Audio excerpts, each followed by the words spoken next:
So I am trying to use this Sizzix new scoreboard trimmer.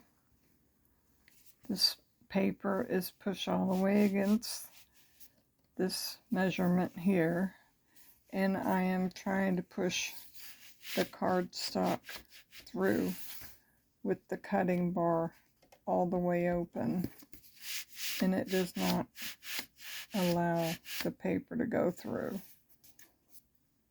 It will curl it back.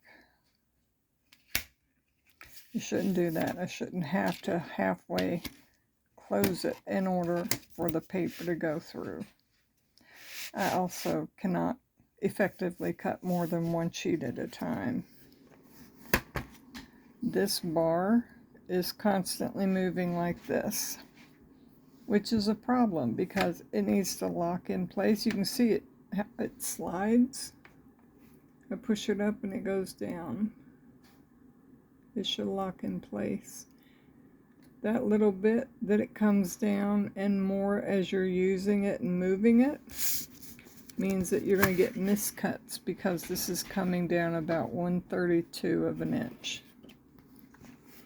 When I pick this up, and I've had it down on the floor, this thing comes down more like that every time. There's no measurements here. For one, you have 1 inch here, you have 7/8, and I would assume that would be 6/8. But then what part of this 1/16 of a track for cutting is the 0 mark? Even this way I can't tell where it's cutting. I can't tell if it's cutting along this side here, if it's cutting along this edge here, or if it's cutting dead center.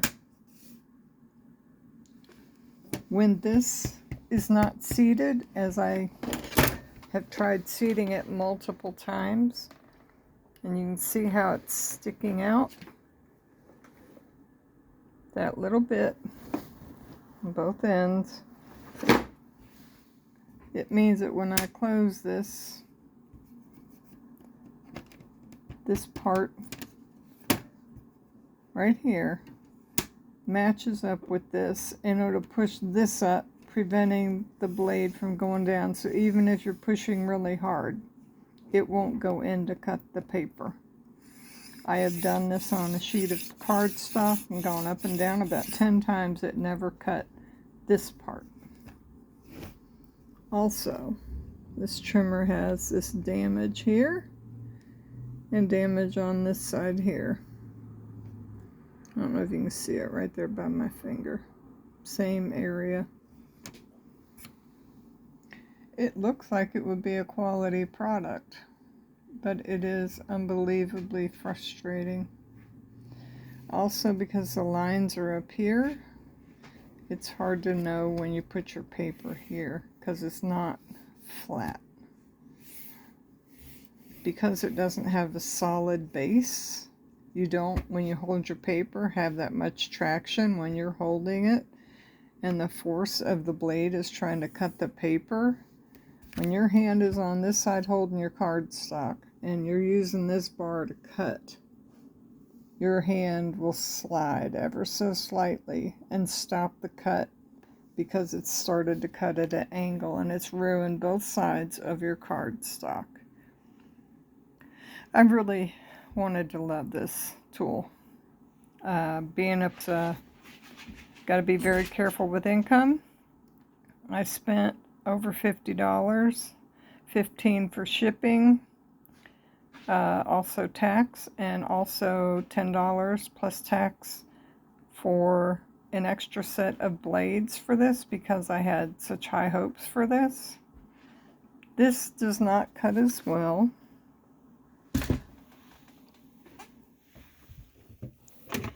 as my very old Fiskars. I know that my paper is going to cut right here on this side of the track because this track can be pulled out and reversed.